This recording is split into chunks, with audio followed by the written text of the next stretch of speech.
नमस्कार। तो इस वीडियो का पर्पस एक तरह से भाजपा के प्रवक्ताओं की हेल्प करने का है।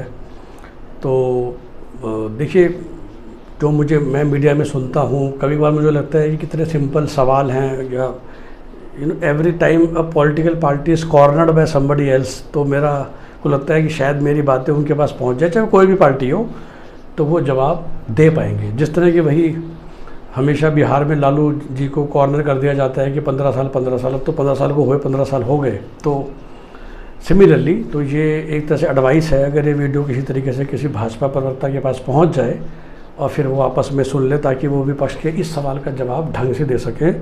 समहाउ इस समय मुझे लगता है कि वो अवॉइड कर जाते हैं। तो सवाल क्या है? सवाल ये है कि हमेशा उनसे पूछा जाता है कि आपने अपने सीनियर्स की कदर नहीं की। जब भी ये बात चलती है कि भाई कांग्रेस में सचिन पायलट ने छोड़ दिया, तो मैं देखता हूँ कांग्रेसी प्रवक्ता नाम लेते हैं अडवाणी जी, जोशी जी, यशवंत सिन्हा जी वगैरह वगैरह वगैरह का। तो देखिए, और भाजपा वाले काइंड ऑफ चुप हो जाते हैं, वो ढंग से एक लॉजिकल जवाब नहीं दे पाते जो मैं देना चाहता हूँ, और शायद उनको हेल्प होगी। तो देखिए, सबसे बड़ी बात यह है कि इसमें कोई शक नहीं है कि भाजपा एकमात्र लोकतांत्रिक पार्टी है हिंदुस्तान की। ऑफ कोर्स आप कह सकते हो, भाई कांग्रेसी कहते हैं कि ये भी परिवार की पार्टी है कि संघ परिवार, बट कम ऑन, संघ परिवार में 2, 4, 10, 20 हज़ार, 2000 लोग नहीं है ना, वहाँ 10 लाख लोग हैं। तो बेसिकली वो खुद संस्था है, जैसे कांग्रेस पार्टी एक संस्था है। तो संघ परिवार में उतने ही बड़े मेंबर हैं जो भारत की जो चौथी, पाँचवीं, छठी बड़ी पार्टी है। तो मतलब संघ अपने आप में एक भारत की चौथी सबसे बड़ी पार्टी है। तो आप बस आर्ग्यूमेंट के लिए ये बोल कि संघ एक परिवार है तो ठीक है, पर वो परिवार में अगर 50 लाख लोग हैं तो फिर वो परिवार को आप गांधी परिवार या लालू परिवार या मुलायम परिवार से कंपेयर नहीं कर सकते। तो जैसा मैंने कहा कि पूरी इंडिया में लो देके एक ही लोकतांत्रिक पार्टी है भाजपा, कोई शक नहीं है इसमें। 1986 की पार्टी है, बहुत पुरानी तो है नहीं। तो सबसे पहले वो पार्टी वाजपेयी अडवाणी जी की पार्टी थी, और शुड आई से कि वाजपेयी जी की पार्टी थी 2004 तक। उसके बाद वो अडवाणी जी की पार्टी हुई 2006 से लेके 2013 तक। उनको पूरा मौका मिला पार्टी को बढ़ाने का। 2009 का लोकसभा चुनाव लड़ा गया उनको पीएम फेस बना के, और फिर उस पार्टी ने डिसाइड किया कि नहीं, अब शायद अडवाणी जी उतने प्रभावकारी नहीं रहे हैं। तो 2013 में फेस बदल दिया गया और नरेंद्र मोदी वो फेस बनकर आए। और अमित शाह तो कुछ भी नहीं थे, मतलब 2014 के चुनाव में तो अमित शाह सिर्फ एक उत्तर प्रदेश के प्रभारी थे, जस्ट टू टेल यू। उसके बाद उन्होंने भी अपनी सक्सेस से, अपने परफॉर्मेंस से, कि 2014 में उत्तर प्रदेश को जितवाया, 2017 में जब यूपी विधानसभा चुनाव जितवाया, उसके बाद धीरे धीरे वो राष्ट्रीय अध्यक्ष बने, उसके बाद वो धीरे धीरे भारत के गृह मंत्री बने। तो इंग्लिश में कहते हैं he has earned his place. Similarly Narendra Modi ने भी 2002 के बाद लगातार 3 बार गुजरात का विधानसभा चुनाव जितवाया, और he has earned his place 2013 में पीएम फेस बनना। और अब दोनों परफॉर्म कर रहे हैं, they both have earned their place. 2019 का चुनाव दोबारा जितवाया मोदी जी ने, बड़े बड़े स्टेट जितवाए, ऑफकोर्स 2-4 जगह हारे भी, और इसलिए वो आज भी हैं। और 10 साल बाद ये भी हो सकता है कि अगर 2024 का चुनाव ये दोनों हार जाएं, या 29 का हार जाएं, या 10-12 स्टेट हार जाएं, तो फिर कोई और 3 लोग 4 लोग सामने बन के आ जाएंगे। तो देखिए, लीडर तो हमेशा एक ही होता है ना। पहले वो वाजपेयी थे, अडवाणी जी उनके डिप्यूटी थे, अब नरेंद्र मोदी हैं। या कह लो 2008 में जब अडवाणी जी मेन बन गए थे, जब वाजपेयी जी सेमी रिटायर हो गए थे, तब अरुण जेटली या यशवंत सिन्हा उनके राइट हैंड थे। अब मोदी जी के राइट हैंड अमित शाह है। क्या पता फ्यूचर में अमित शाह नंबर 1 बन जाए, बनेंगे 10 साल बाद जब मोदी जी रिटायर हो जाएंगे, तो फिर कोई और नंबर 2 होगा, या इस बीच कोई और नंबर 1 आ गया तो वो नंबर 1 बन जाएगा। तो भाजपा तो एक ड्रिवन पार्टी है, जो परफॉर्म करेगा वो रहता है, और यही सच है। तो देखिए, 2013 में तो मोदी जी सिर्फ एक गुजरात के मुख्यमंत्री थे ना। उन्होंने तो डिसीजन नहीं लिया था अकेले कि मैं बनूंगा प्रधानमंत्री का फेस भाजपा का, या मैं बनूंगा प्रचार कमेटी का अध्यक्ष। वो तो भाजपा ने, आरएसएस ने मिलके बनाया, और वो परिवार कोई मोदी जी के मम्मी पापा का परिवार तो है नहीं। ये बात तो मानते हो ना। तो पहली बात, कहाँ परिवारवाद आ गया है, कहाँ आपने? तो जब एक ऑर्गेनाइजेशन ने डिसाइड करा कि नहीं, जो हमारा करंट प्रेसिडेंट है मिस्टर अडवाणी, 2013 की बात कर रहा हूँ, अब वो सक्षम नहीं रहे हमें चुनाव जितवाने के लिए, उनके पास वो एनर्जी, वो ताकत शायद नहीं रही, तो उन्होंने डिसीजन लिया, उनको हटाया गया।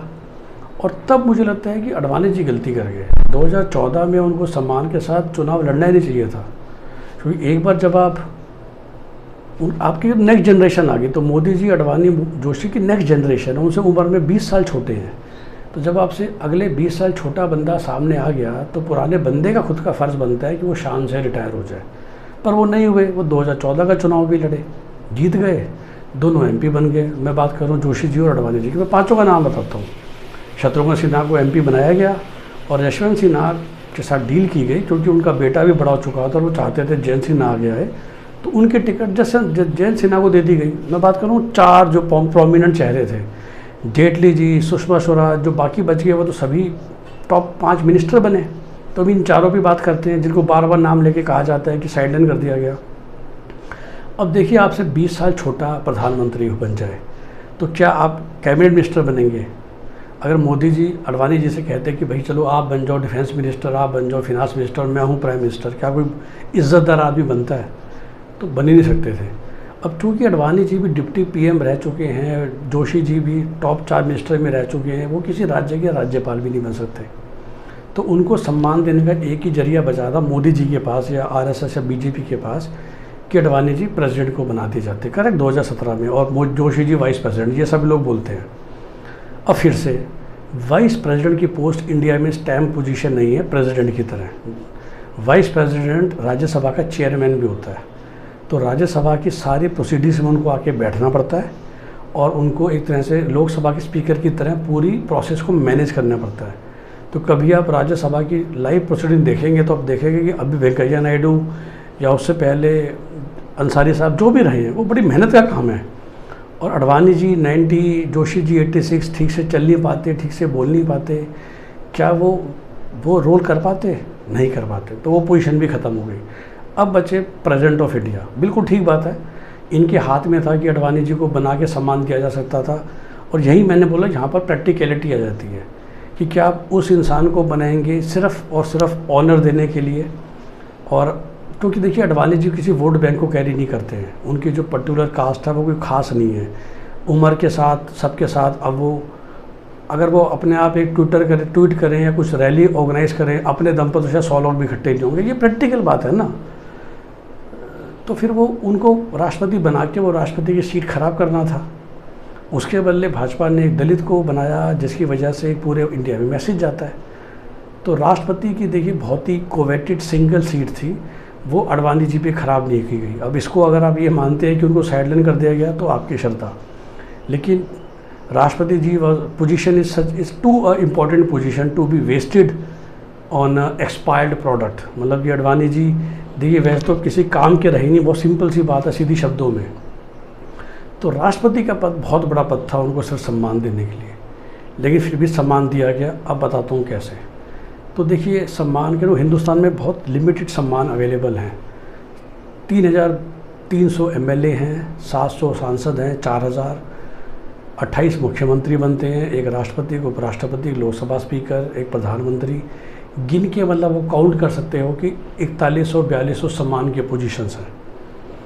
पोजीशंस की बात हो गई। इसके अलावा एक और सम्मान है भारत में, वो है भारत के राष्ट्रीय सम्मान। सबसे ऊंचा भारत रत्न, उसके बाद पद्म विभूषण, पद्मश्री। तो आप सबको पता होना चाहिए, आज नहीं 2017 में ही बोथ अडवाणी जी और मुरली मनोहर जोशी जी दोनों को ही भारत का 2nd highest award Padma Vibhushan दिया जा चुका है। तो देखिए, जो मोदी जी के हाथ में है, जो भाजपा संघ के हाथ में है, वो चुपचाप होता है। तो अडवाणी जी, जोशी जी दोनों को 2017 में पद्म विभूषण दे दिया गया। 2020 में मरणोपरांत अरुण जेटली जी को पद्म भूषण दिया गया। तो जितने भी भाजपा के पुराने कार्यकर्ता थे, सबको नंबर 2 पद्म विभूषण दिया जा चुका है। अब उसके ऊपर भारत रत्न बचा। अब उनसे, जैसे मैंने बोला प्रधानमंत्री, ऐसे भारत रत्न भी सबको बांट दोगे तो उसकी वैल्यू ख़त्म हो जाती है। तो वाजपेयी जी को दिया जा चुका है, कोई बड़ी बात नहीं, 2-3 साल में चुपके से अडवाणी जी को दे दिया जाए। जोशी जी का मुश्किल हो जाए, क्योंकि मैंने बोला कि भारत रत्न सिर्फ आज तक हिंदुस्तान में शायद 50 से भी कम लोगों को दिया गया है, तो वो बांटना ठीक नहीं लगेगा। लेकिन पद्म विभूषण इन दोनों महानुभावों को दिया जा चुका है। यशवंत सिन्हा, शत्रुघ्न सिन्हा, दोनों ने अपनी कब्र खुद खोदी। देखिए, जब यशवंत सिन्हा को हटाया गया, बेटे को लाया गया, अगर वो पेशेंस रखते, भाजपा का समर्थन करते रहते, उनको आराम से राज्यपाल कहीं का वो बन सकते थे और बना दिया जाता। सिमिलरली शत्रुघ्न सिन्हा, शायद मोदी जी दोनों को ही राज्यपाल बना के सम्मान सहित रिटायर कर देते।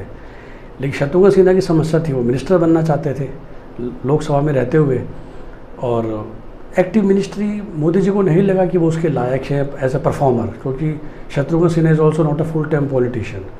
यशवंत सिन्हा जो हमने बोला कि उनको तो एक्टिव राजनीति से रिटायर किया गया था उनके बेटे को लाके, तो वो अगर वेट करते, लेकिन 2017 तक आते आते ही दोनों की पेशेंस लूज़ हो गई, दोनों ने ही उल्टे सीधे वक्तव्य देना शुरू कर दिया, अपनी अपनी पार्टियाँ टाइप की बना ली। तो उसके बाद फिर आप उम्मीद करो कि मोदी जी ख्याल रखेंगे आपका। तो यशवंत सिन्हा के पुत्र तो थे ही ना कैबिनेट मिनिस्ट्री में, तो 2019 में भी जीते हैं। तो अगर दोनों पेशेंस रखते तो आराम से दोनों राज्यपाल बन के लाइफ में रिटायर हो सकते थे।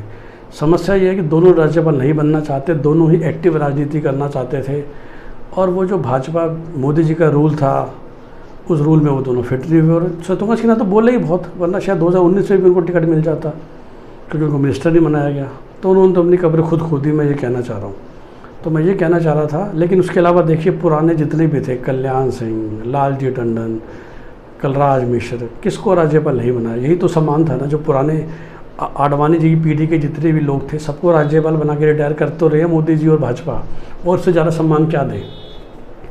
लेकिन एक्टिव मिनिस्टर बनाने के लिए तो आपको परफॉर्मर चाहिए ना। राज्यपाल तो देखिए रबर स्टैम्प होता है, सबको मालूम है, लेकिन मिनिस्टर तो आप उसी को देंगे ना जो परफॉर्म करेगा। तो शत्रुघ्न सिन्हा जी वहाँ फेल हो गए। यशवंत सिन्हा जी को उम्र के हिसाब से कहा गया था कि भाई आपके बेटे को आपकी गद्दी दे दी गई है, अब आप रिटायर हो जाइए, लेकिन उनका मन नहीं माना। तो मैं यही कहना चाह रहा था कि आप आडवाणी जी, और यह बहुत किया गया है बुज़ुर्गों के लिए और अभी भी करा जा रहा है, और शायद 3 अगस्त को या 5 अगस्त को भी करा जाएगा, जब स्पेशल इन्वाइटेड जो कि 150-200 लोग इकट्ठे होने हैं, और जिनमें आप दोनों का नाम देखेंगे, आडवाणी जी और जोशी जी का। तो इसी को तो सम्मान कहते हैं, और किसको कहते हैं? तो ये सब बातें भाजपा के प्रवक्ताओं से अपील है कि वो बोलना शुरू करें टीवी डिबेट्स में, जब भी कांग्रेस या कोई भी विपक्षी ये कहते हैं कि आपने अपने बुजुर्गों का सम्मान नहीं किया। वाकई सम्मान नहीं किया, वो कांग्रेस ने नहीं किया। कि जब नरसिम्हा राव जैसे ने आपका प्राइम मिनिस्टर बने, तो आज तक देखिए 96 से लेकर अब तक 10 साल तो यूपीए की सरकार थी। नरसिम्हा राव भारत रत्न छोड़िए, अभी तक पद्म भूषण भी नहीं दिया गया। सीताराम केसरी को किस तरह से उठा के बाहर फेंका गया। मैं वही कहता हूँ, ठीक है आपने परफॉर्मेंस के हिसाब से फेंका, पर उसके बाद क्या आपने उनको राज्यपाल बना के कहीं रिटायर किया, या आपने उन्हें कोई भारत के सम्मान दिए, पद्म भूषण, पद्म विभूषण, इसी को सम्मान बोलते हैं ना। तो जिस तरह कांग्रेस ने